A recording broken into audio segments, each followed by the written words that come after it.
Hey Tigers, we are heading into more of our geometry unit, and so we are going to do a quick review over perimeter and area. So that may seem simple, and it should be. This should be a skill that you've had for a while, but we just want to make sure that we've covered it before we start getting deeper into geometry. So perimeter and area review. And for me, this is going to be page 45. Right, so if you'll turn to that page in your journal, wherever you're at.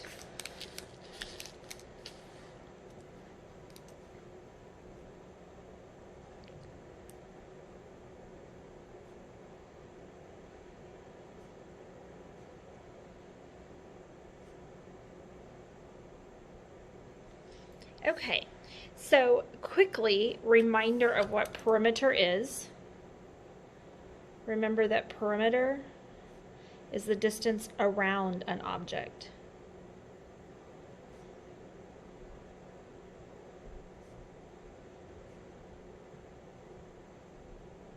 So this is like if you were going to put a fence around a yard, it's the amount of space that the fence would take up, okay? Area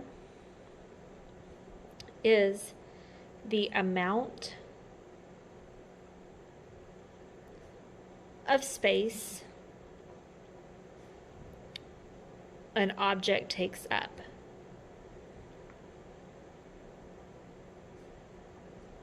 So this is like the inside. So if you were going to paint walls, that would be area because you're covering the entire wall. If you were going to put up a fence, that would be perimeter because it's going around the yard. If you were going to add lace to the edge of a pillow, that would be perimeter. If you were going to make a pillow, meaning you needed to cover the entire front, that would be area, okay? All right, so let's quickly review some of the formulas. So the first one is a parallelogram. And remember that that includes squares and rectangles and anything that has parallel sides. So the perimeter is just side plus side plus side plus side. And the area is the base times the height. Okay, so if we have a rectangle, we have height and we have base. But sometimes they look a little more parallelogram-ish, meaning that they have two sets of parallel sides, but some of them are kind of at angles. So in that case, your height would come from a straight line. Height always has to be with a right angle, okay? And then we have triangle. And again, a triangle is three-sided, so our perimeter is side plus side plus side, and our area is 1/2 base times height. Okay, so a triangle could look like this. And again, our height always has to come from a right angle. So if we had a right triangle, that is when we would use the height as one of the sides. Okay? All right, and then we have trapezoid. This is the one that has kind of a crazy formula.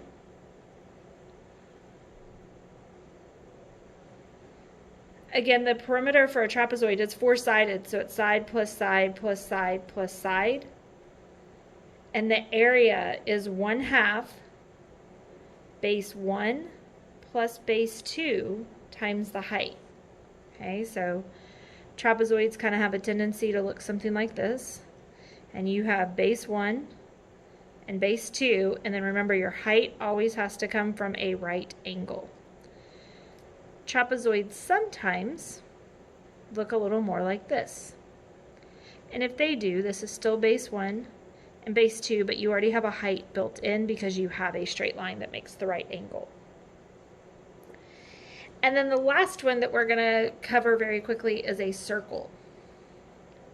So a circle, the perimeter is not called perimeter, it's called circumference.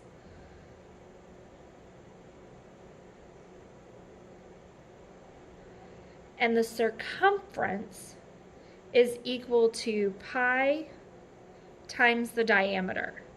Okay, so pi, we're going to use 3.14 times the diameter.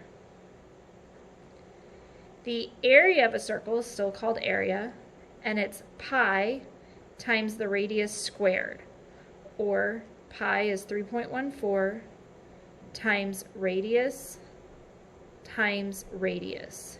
That's radius squared. And in your calculator, you would just enter the radius value with the squared symbol. So quickly draw a circle. When it goes all the way across, that is the diameter. When it only goes halfway across, that is the radius. Okay, so those are the two pieces of a circle that you would be looking at. They'll always start from a center point, but all the way across is the diameter, halfway across is the radius. All right, you have an activity to complete. If you have any questions, make sure you let me know.